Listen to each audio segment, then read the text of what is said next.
स्वागत है आप सभी का हमारे YouTube channel Dhangar chemistry lectures में। This is our second lecture video. इससे पहले वाले वीडियो में हम लोगों ने पढ़ा था, थोड़ा सा हम देख लेते हैं हमने पहले क्या पढ़ा था। द लिविंग वर्ल्ड का इंट्रोडक्शन। आई होप आप सभी को समझ आ गया होगा। जो लोग आज फर्स्ट टाइम इस लेक्चर में आए या फर्स्ट टाइम वीडियो को देख रहे हैं वो हमारा पहला वाला वीडियो जरूर देखें, क्योंकि बहुत इंटरेक्टिव क्लासेस होने वाली हैं आप सभी के लिए। ये हमने इससे पहले वाले लेक्चर में पढ़ा था सजीव क्या होते हैं, सजीवों के मुख्य लक्षण क्या होते हैं। उसके बाद मैंने आपको बताया था हम स्टार्ट करेंगे हमारे नेक्स्ट वीडियो में जैव विविधता। तो आज हम पढ़ने वाले हैं जैव विविधता के बारे में। So let's start.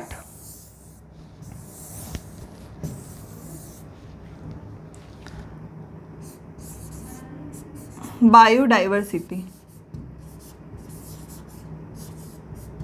जैव विविधता। देखिए, जीवों का संसार इतना व्यापक है कि हम उसे समझने के लिए बहुत लेंदी है, उन्हें समझने के लिए उसे बहुत टाइम लगेगा। यहाँ पे हम देखें कि हमारे आसपास कितने तरह के जीव जंतु पाए जाते हैं, यानी कि अत्यंत विस्तृत जगत है। उन्हीं जंतुओं का अध्ययन हम किसके अंतर्गत करते हैं? जैव विविधता के अंतर्गत करते हैं। हमारे आसपास न जाने कितने जंतु, पादप, जीवाणु, विषाणु रहते हैं। जीवाणु विषाणुओं को देख पाना पॉसिबल नहीं है, लेकिन जो जंतु और पादप है इनका भी इतना व्यापक तौर पे हमारे आसपास फैलाव है। इन सभी का अध्ययन हम किस में करते हैं? बायोडाइवर्सिटी में करते हैं। यानी कि बायोडाइवर्सिटी को अगर हम देखा जाए कि बायोडाइवर्सिटी में मेनली क्या होता है, तो अनेक जीवों का पाया जाना। अनेक जीवों का पाया जाना क्या कहलाता है? बायोडाइवर्सिटी कहलाता है। अब अनेक जीवों में हमारे पास एक कोई पर्टिकुलर आंकड़ा होना चाहिए। तो यहाँ हम देखेंगे कि अभी तक कितनी 1,70,00,000 जीवों की खोज हो चुकी है, जिसमें 1,25,00,000 हैं जंतु और 50,00,000 हैं पादप, यानी कि प्लांट्स।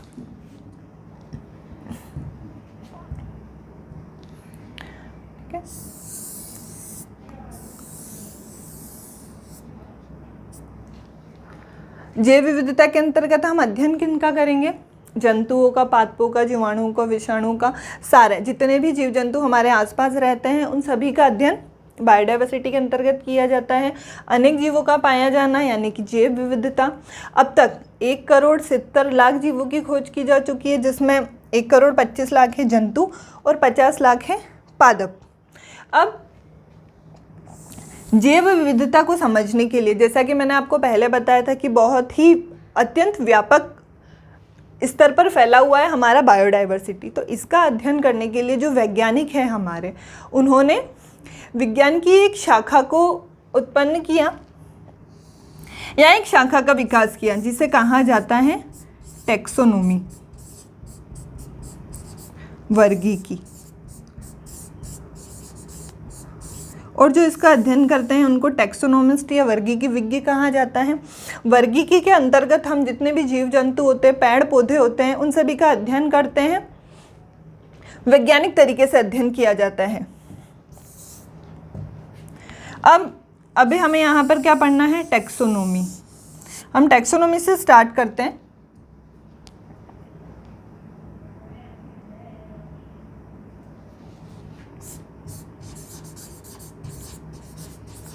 टैक्सोनॉमी यानी कि वर्गीकी।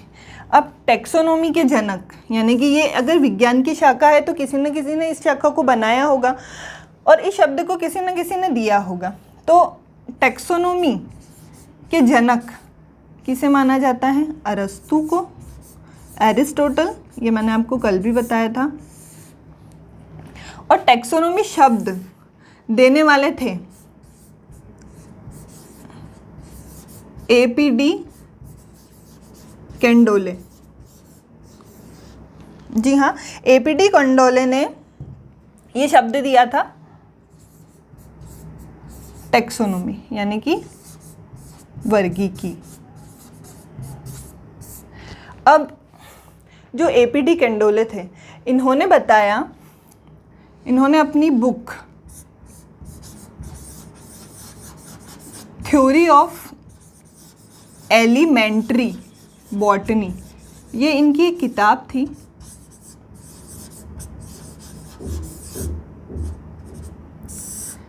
थ्योरी ऑफ एलिमेंट्री बॉटनी के अंतर्गत एपीडी कंडोले ने वर्गीकी के बारे में सारा अध्ययन किया। इसी बुक से हमें वर्गीकी का टोटल नॉलेज होता है। अब आगे हम देखते हैं कि वर्गीकी का जो अध्ययन किया जाता है उसके मापदंड क्या है, यानी अगर हम वर्गीकी के अंतर्गत किसी जीवों का अध्ययन करते हैं तो जीवों के अध्ययन करने के लिए उसके मुख्य बिंदु क्या है, क्योंकि ये सारे अध्ययन किस आधार पर किए गए हैं, वैज्ञानिक आधार पर किए गए हैं। तो टैक्सोनॉमी का अगर हम अध्ययन करते हैं तो टैक्सोनॉमी का अध्ययन करने के लिए हमें मुख्य 3 बिंदुओं पर कार्य करना रहता है। सबसे पहले कोई जीव है उसकी पहचान करनी रहेगी, यानी कि उस जीव का आइडेंटिफिकेशन।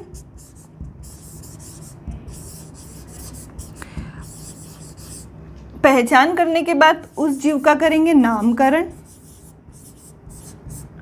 नॉमेनक्लेचर,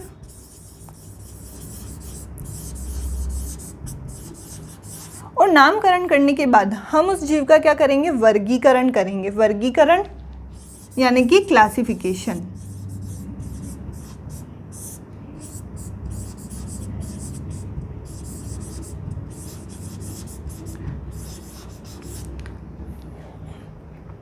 अब देखिए, मैंने आपको यहाँ बताया था कि टैक्सोनॉमी के जनक कौन थे, अरस्तु थे। टैक्सोनॉमी वर्ड को किसने दिया था, एपीडी कंडोले ने दिया था। लेकिन अगर हम इंडिया की बात करें, भारत की बात करें, तो भारत के टैक्सोनोमिस्ट, ठीक है,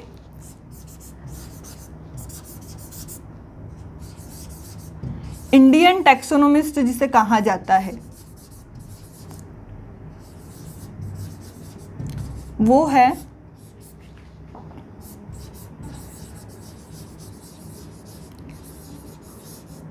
हरमैनिगिल्ड सटेनपाउ।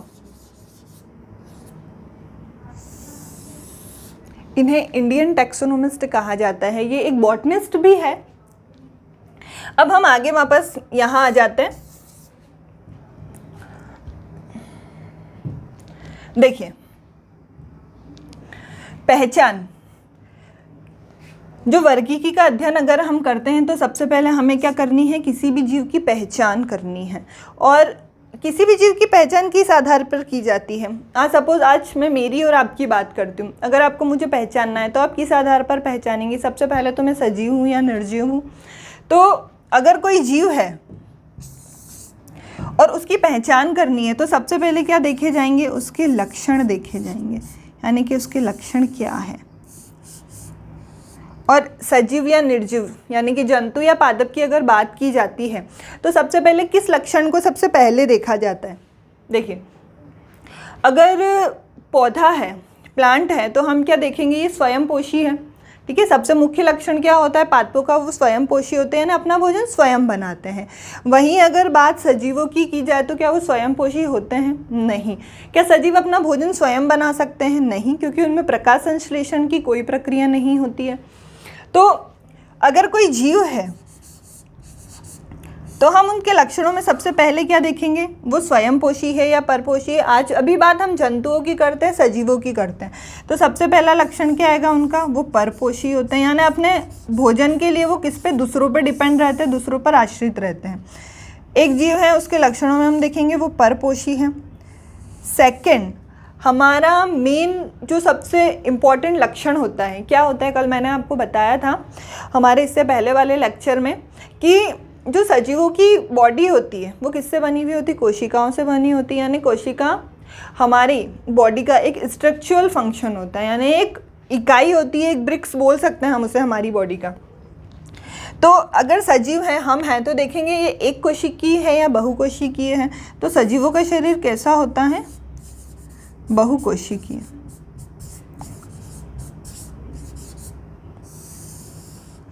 ये जनरल मैं आपको पहचान के कैरेक्टर्स बता रही हूँ, उसको ब्रीफ में मैं आगे आपको समझाऊंगी, ठीक है। पहचान हमने किसी भी जीव के किस आधार पर करी, उसके लक्षणों के आधार पर करी। अब ये एक बिंदु की बात हमने करी। अब हम आगे बढ़ते हैं नामकरण पे।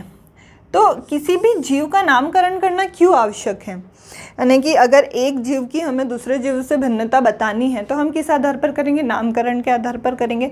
आज हम लोग हम सबके भी नाम अलग अलग होते हैं, ठीक है, वैसे ही सारे जंतुओं के नाम भी अलग अलग होते हैं। तो वो अलग अलग नाम रखने का मुख्य उद्देश्य क्या होता है, उनमें भिन्नता बताई जा सके, ठीक है। तो नामकरण भिन्नताओं को बताने के लिए, भिन्नताओं को समझने के लिए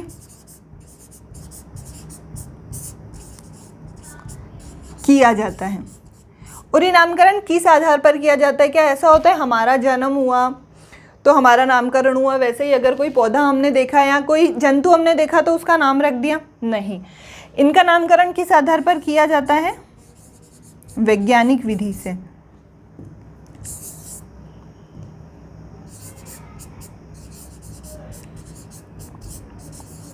वैज्ञानिक आधार पर जंतुओं का नामकरण किया जाता है, ठीक है।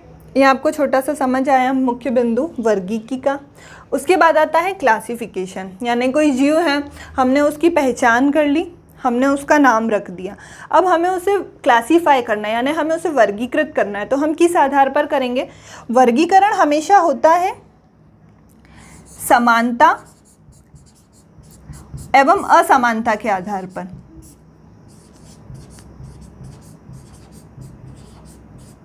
समानता एवं असमानता के आधार पर, यानी इसका मेन बेसिस क्या होता है, समानता है और असमानता है, ठीक है। ये आपको छोटा जस्ट बेसिक है, आया समझ में। अगर हम वर्गीकी का अध्ययन करते हैं, यानी अगर हमें जैव विविधता को समझना है तो हम जैव विविधता को विज्ञान की किस शाखा के अंतर्गत समझ सकते हैं, टैक्सोनॉमी के अंतर्गत, यानी वर्गीकी के अंतर्गत। अब वर्गीकी के अंतर्गत हमें जीवों को समझना है तो उसके मुख्य 3 बिंदु हैं, पहचान, नामकरण और वर्गीकरण।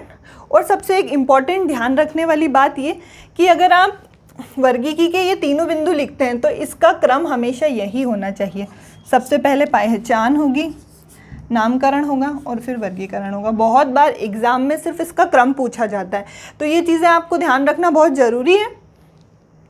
पहले हम पहचान करेंगे, फिर नामकरण करेंगे, फिर वर्गीकरण करेंगे, ठीक है। आगे चले। अब देखिए, पहचान हमने कर ली,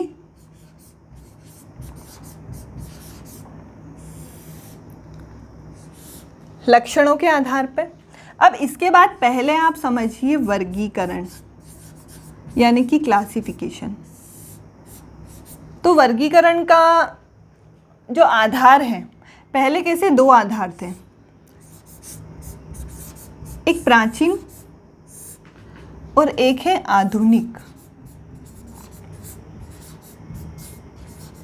यानी कि अगर किसी जीव का वर्गीकरण करना है तो वो कितने बेसिस पे हम कर सकते हैं, प्राचीन वर्गीकरण भी होता है और आधुनिक वर्गीकरण भी होता है। अब प्राचीन वर्गीकरण के अंतर्गत क्या आता है, अगर किसी जीव का वर्गीकरण करना है तो उस जीव में सिर्फ क्या देखी जाती है, उसकी आकारिकी, यानी कि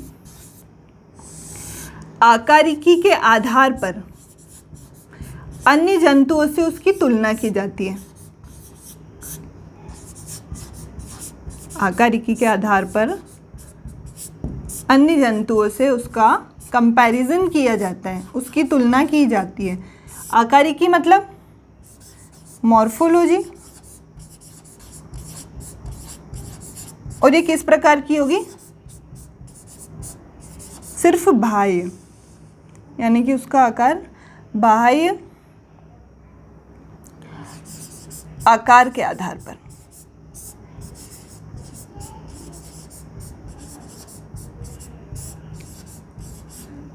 आया ये आपको समझ में। देखिए, अगर कोई जीव है और हमें उसका वर्गीकरण करना है तो पहले प्राचीन विधि के आधार पर हम देखते हैं। अगर प्राचीन विधि के आधार पर हम किसी जीव का वर्गीकरण करते हैं तो वो किस बेसिस पे होगा? केवल और केवल उसकी आकारिकी के आधार पर, यानी कि जंतु है उसकी आकारिकी कैसी है, उसका बाह्य स्ट्रक्चर कैसा है, कैसा दिखाई दे रहा है, सिर्फ उसी आधार पर हम उसका वर्गीकरण करेंगे। लेकिन जब आधुनिक वर्गीकरण की हम बात करते हैं, यानी कि आधुनिक वर्गीकरण में किस प्रकार जंतुओं का वर्गीकरण किया जाता है, तो आधुनिक वर्गीकरण का मुख्य आधार यानी जंतुओं की तुलना कैसे की जाती है? उसकी जैविक अभिक्रियाओं के अनुसार। जैविक अभिक्रियाएं मैंने इससे पहले वाले लेक्चर में आपको बताया था, वे अभिक्रियाएं जिनसे हमारा शरीर चलता है, यानी कि हमारी बॉडी चलती है। जितनी भी अभिक्रिया और ये कहाँ पे होती है? हमारे जीवद्रव्य में होती है।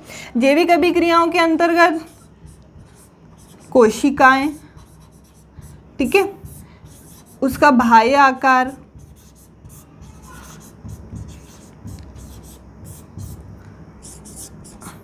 आंतरिक संरचना। आंतरिक संरचना में सारी जैविक क्रियाएं जिन सेल ऑर्गेनल्स में होती है वो आंतरिक संरचनाओं में आएंगे। अब इसके अंदर हम जो जेनेटिक वाला पार्ट होता है, यानी कि डीएनए, आरएनए, ठीक है, उन सब का अध्ययन किया जाता है, यानी उन सभी को बेस रख के किसी भी जंतु की क्या की जाती है? तुलना की जाती है, उसको वर्गीकृत किया जाता है आधुनिक आधार पे। इतना आया आपको समझ में? तो वर्गीकरण का मेन कितने भागों में किया जाता है? प्राचीन और आधुनिक। प्राचीन में केवल आकारिकी के आधार पर जंतुओं का अध्ययन किया जाता है या जंतुओं को वर्गीकृत किया जाता है, और आधुनिक में जैविक अभिक्रियाओं के आधार पर, उनकी कोशिकाओं के आधार पर, उनके आंतरिक और बाह्य परिवर्तनों के आधार पर उन्हें वर्गीकृत किया जाता है। अब ये तो हुए टैक्सोनॉमी के तीनों पॉइंट: पहचान, नामकरण और वर्गीकरण। अब ये देखिए, पहचान मैंने आपको बता चुकी थी, मैं आपको वर्गीकरण बता दिया मैंने आपको। अब आता है एक सबसे स्पेशल नामकरण, या सबसे महत्वपूर्ण भी हम इसे कह सकते हैं।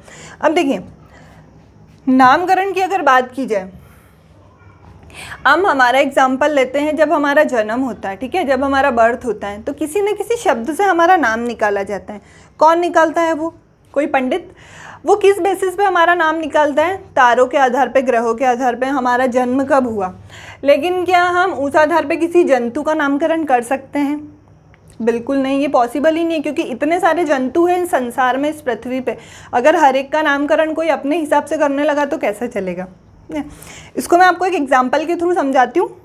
एक भारतीय पक्षी गौरैया, आप सभी ने नाम सुना होगा, जो हमारे आंगन में घर में आके बैठती है। उसका नाम अलग अलग स्थानों के अनुसार अलग अलग होता है। ये हम एक छोटा सा एग्जाम्पल ले रहे हैं। सपोज हम उसे क्या बोलते हैं? गौरैया कहा जाता है। वैसे इंग्लैंड में उसको क्या कहते हैं? House sparrow. मैं आपको यहाँ बताती हूँ, है ना, क्या है ये? भारतीय पक्षी। ये एक छोटा सा एग्जाम्पल है, इस एग्जाम्पल के थ्रू आपको नामकरण की पूरी प्रक्रिया समझ आ जाएगी। भारतीय पक्षी गौरैया।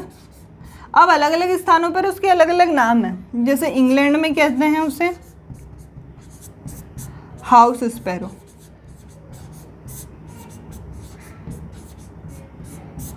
जापान में कहते हैं सुजान,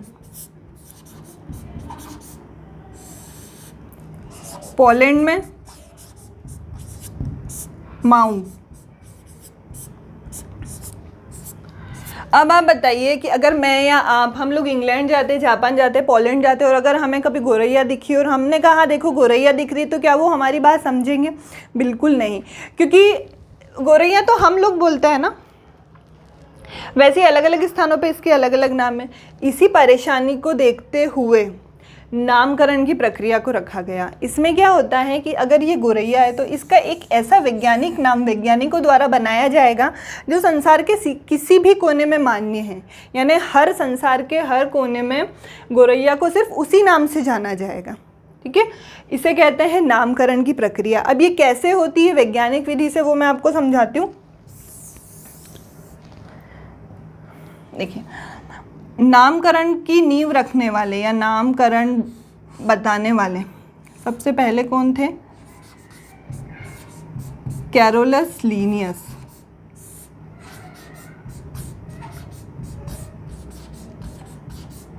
ये वैज्ञानिक हैं, इनका नाम आप रट लेना, याद कर लेना, जैसे भी आपको सही लगे, बस ये आपके दिमाग में होना चाहिए कि नामकरण की नींव रखने वाले कौन थे, कैरोलस लीनियस। अब हमारे यहाँ पे जो नामकरण की प्रक्रिया होती है, यानी कि नामकरण की जो प्रोसेस है, वो किस विधि में होती है? द्विनाम पद्धति। द्विनाम पद्धति, या इसे इंग्लिश में अगर हम बात करें तो बाइनोमियल नॉमेनक्लेचर कहा जाता है। मैंने बताया, इसको बताने वाले वैज्ञानिक कौन थे हमारे? कैरोलस लीनियस थे। अब नामकरण की तो प्रक्रिया आई, नामकरण में किसका नामकरण होगा? जंतुओं का भी होगा, पादपों का भी होगा। ये प्रक्रिया कब से चालू हुई? देखिए, 1 मई 1753 सबसे पहले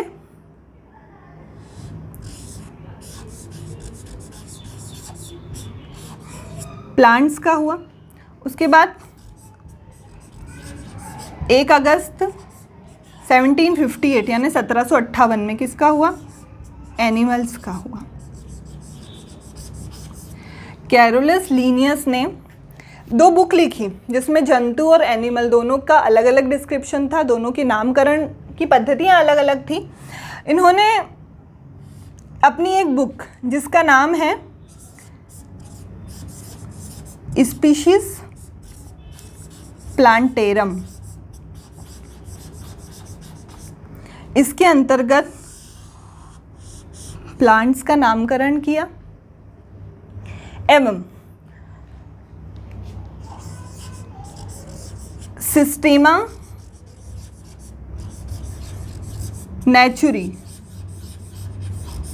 इसके अंतर्गत नामकरण हुआ एनिमल्स का।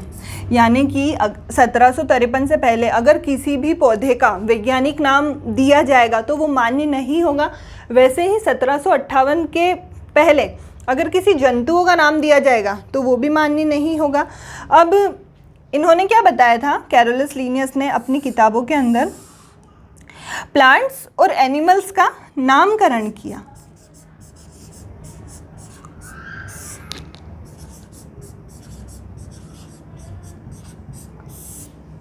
इतना आया आपको समझ में? अब एक सोचने वाली बात ये भी है कि क्या कैरोलस लीनियस ने ये नाम दिए और सभी लोगों ने मान लिए कि हाँ, कैरोलस लीनियस ने बताया कि नहीं यार, गुड़हल का नाम हिबिस्कस रोजा साइनेंसिस रखना है, तो सभी ने मान लिया कि हाँ, गुड़हल का नाम हिबिस्कस रोजा साइनेंसिस ही रखना है। क्या इन्होंने एक एक पर्सन के पास जाके पूछा? नहीं। जो प्लांट्स और एनिमल्स के नामकरण की प्रक्रिया है वो एक इंटरनेशनल लेवल पे होती है, यानी अंतर्राष्ट्रीय लेवल पे होती है। जो नामकरण की प्रक्रिया है वो कौन करते हैं? ICBN और ICZN। इसका फुल फॉर्म अगर मैं आपको बताऊं तो international code of botanical nomenclature, botanical nomenclature यानी नामकरण, और ICZN की अगर बात करें, international code of zoological nomenclature यानी कि जंतुओं का नामकरण।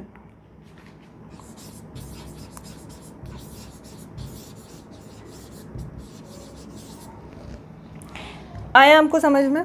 यानी कि नामकरण की जो प्रक्रिया है वो कहाँ पर होती है? ICBN और ICZN के अंतर्गत होती है, यानी कि ये ही डिसाइड करते नाम कैसे रखना।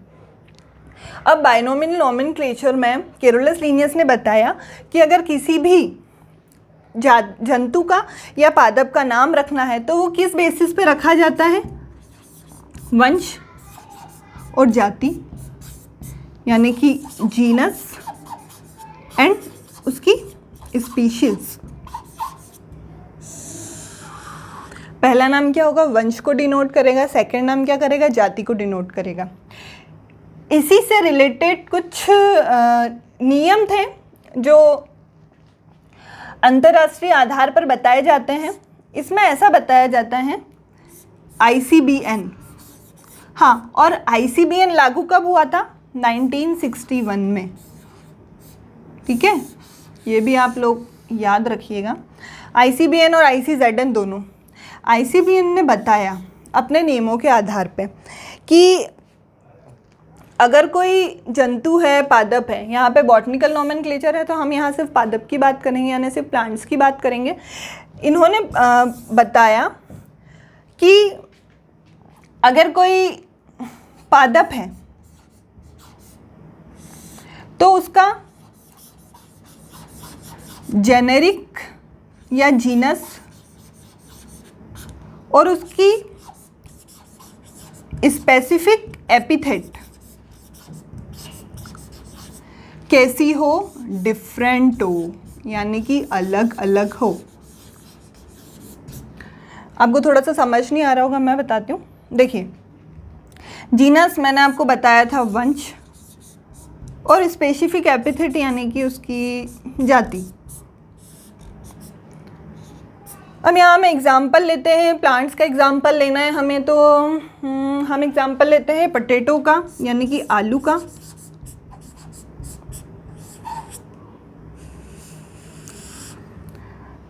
वैज्ञानिक नाम क्या है पोटैटो का,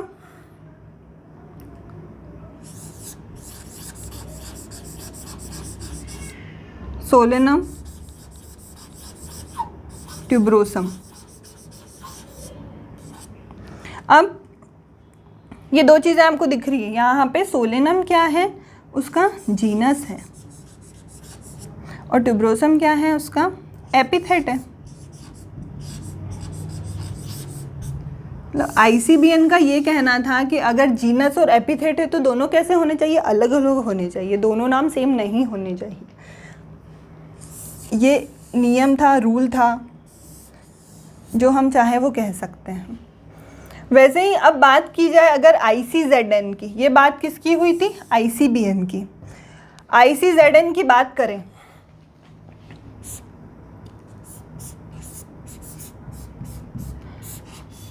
ICZN ने ऐसा कोई रूल नहीं लगाया कि जीनस नाम या एपिथेट नाम अलग अलग होने चाहिए। अगर एक भी होंगे तो ये क्या करेंगे, मान्य करेंगे। हम यहाँ पे लेते हैं सबसे सिंपल नाजा। ये क्या है, एक इंडियन कोबरा,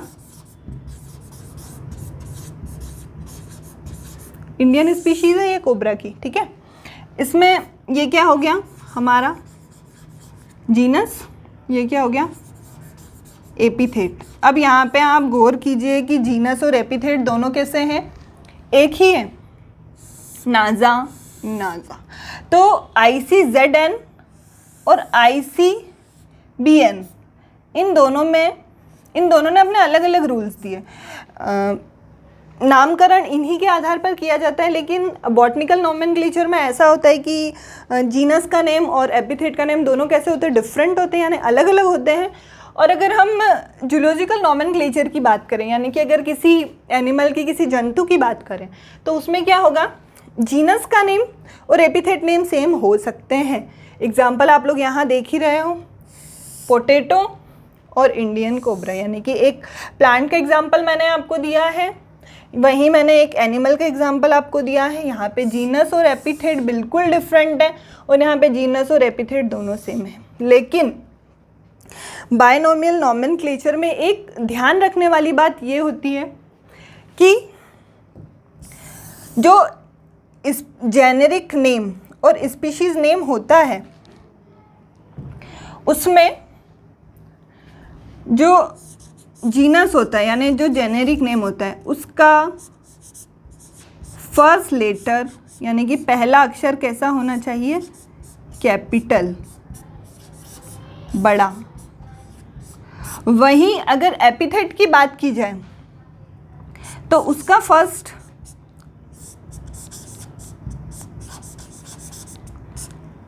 कैसा होना चाहिए, स्मॉल। ये आपको याद रखना होगा, क्योंकि अगर ऐसा नहीं किया जाता है तो वो नॉमेनक्लेचर या जो नामकरण हम लिख रहे हैं वो कैसा होता है, गलत होता है। ये पूरा आई होप आपको समझ आ गया होगा। एक बार आप देख लीजिए ये पूरा।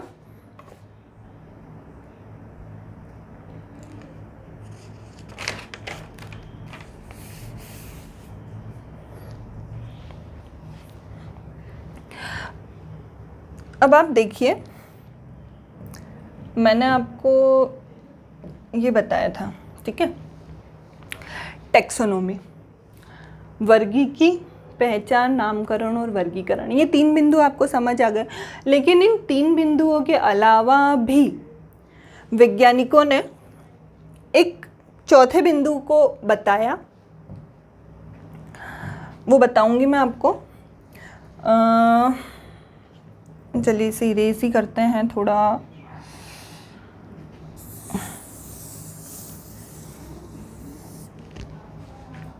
देखिए, ये हमारे पास यहाँ पे क्या था, वर्गीकी।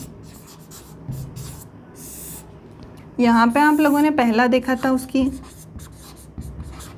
पहचान, दूसरा देखा था उसका नामकरण, एंड थर्ड वन इज वर्गीकरण।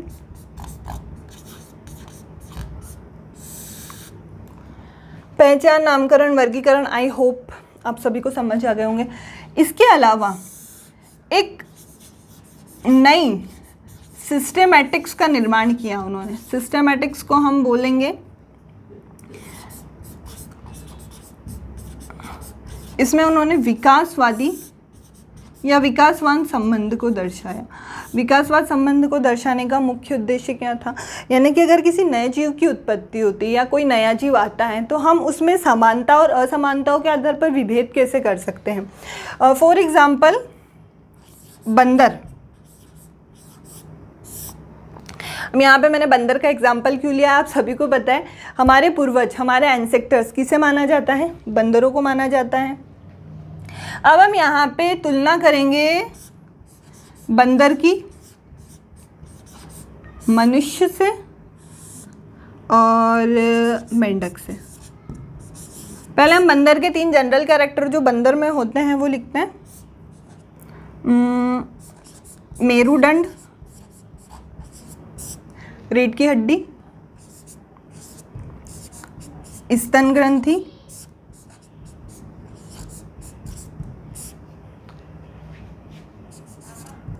शरीर पर बाल।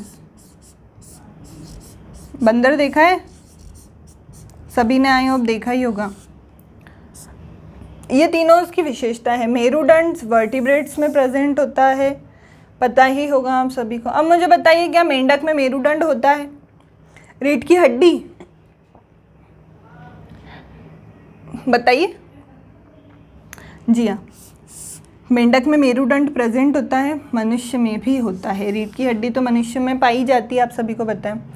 क्या स्तन ग्रंथि मेंढक में होती है? नहीं, मनुष्य में होती है। सभी मनुष्य में होती है? जी नहीं।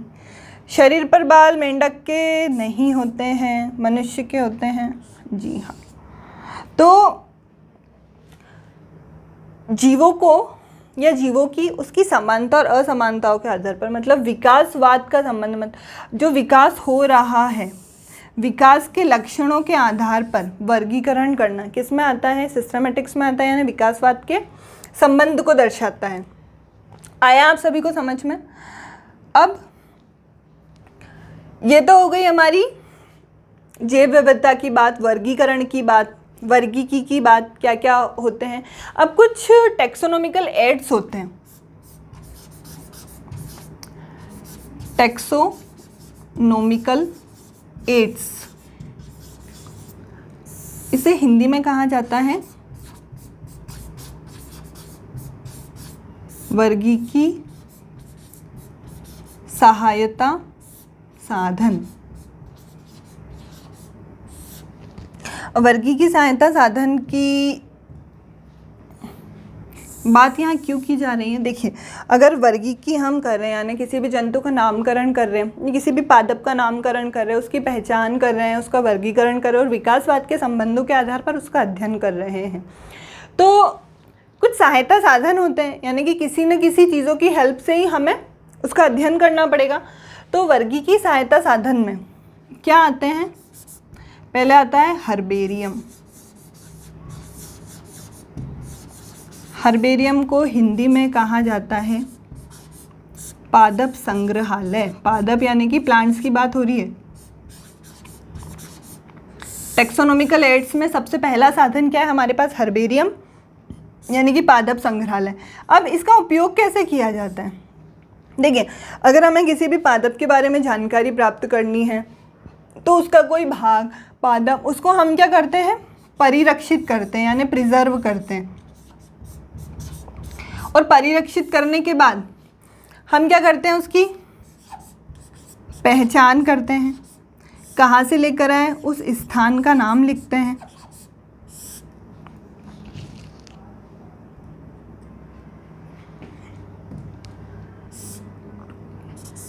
मतलब उसे संग्रहित करके रखते हैं, उसे संभाल के रखते हैं एक हर्बेरियम शीट के ऊपर, ठीक है। इसे कहा जाता है हर्बेरियम। अब ऐसे ही सेकंड टेक्सोनोमिकल एड्स की हम बात करते हैं, बॉटनिकल गार्डन। अब बॉटनिकल गार्डन के अंतर्गत क्या होता है? पेड़ों को उगाया जाता है जीवित तौर पे। जीवित तौर से मतलब है कि हम उस गार्डन में जाके सारे प्लांट्स को देख सकते हैं, ठीक है। मेन गार्डन हमारे यहाँ पे जो इंटरनेशनल और अच्छे लेवल पे बड़े बड़े गार्डन्स बने हुए, लखनऊ में बने हुए हैं, चेन्नई में बने हुए हैं, जो रिसर्च सेंटर भी है वहाँ पर इसी से रिलेटेड। अब जूलॉजिकल पार्क्स,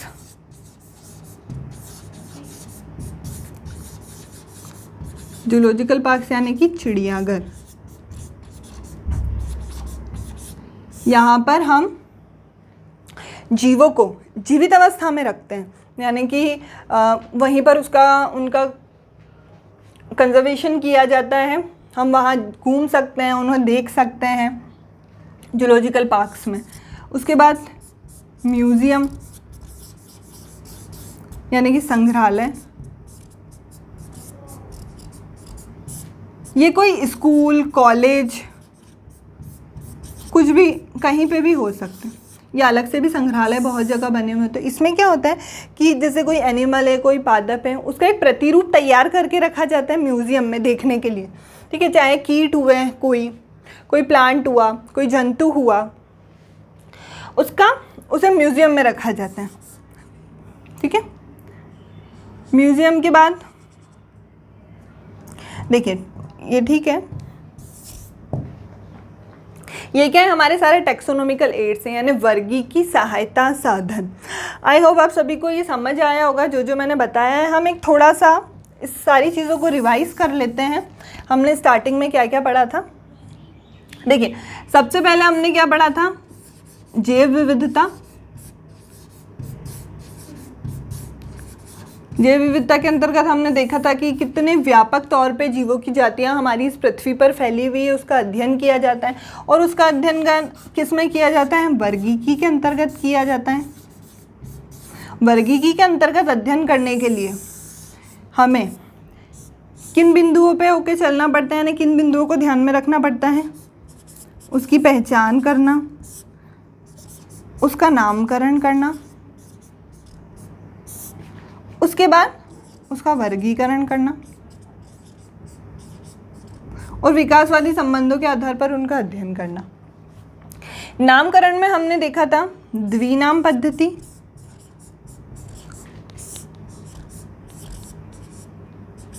बाइनोमियल नोमेनक्लेचर, जिसमें कि जीनस और स्पीशीज के आधार पर जीवों का नामकरण किया जाता है वैज्ञानिक विधि के आधार पर। वर्गीकरण में हमने देखा था एक प्राचीन वर्गीकरण, एक आधुनिक वर्गीकरण। देखिए बेटा, ये सारा है ना थ्योरी बेस्ड चैप्टर है पूरा आपका, यानी पूरी थ्योरी है। आप जितना चाहे समझ लो, जितना चाहे रट लो, ये चैप्टर आपको दिमाग में बिठाना पड़ेगा।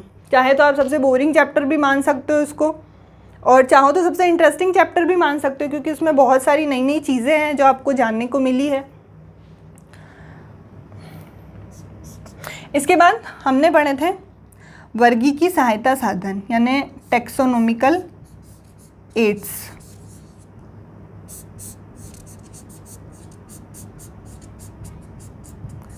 यानी कि अगर हम वर्गीकी विज्ञान में किसी का अध्ययन करते हैं तो कौन कौन से सहायता साधन हमें ज़रूरत पड़ती है, क्या क्या चीज़ें हमारी सहायता कर सकती है। तो आया ये सब कुछ आपको समझ में। यहाँ पे हमारा फर्स्ट जो यूनिट का फर्स्ट चैप्टर है द लिविंग वर्ल्ड वो क्लोज होता है। इसके नेक्स्ट वीडियो में हम इस यूनिट का नेक्स्ट चैप्टर लेकर आएंगे। Thank you.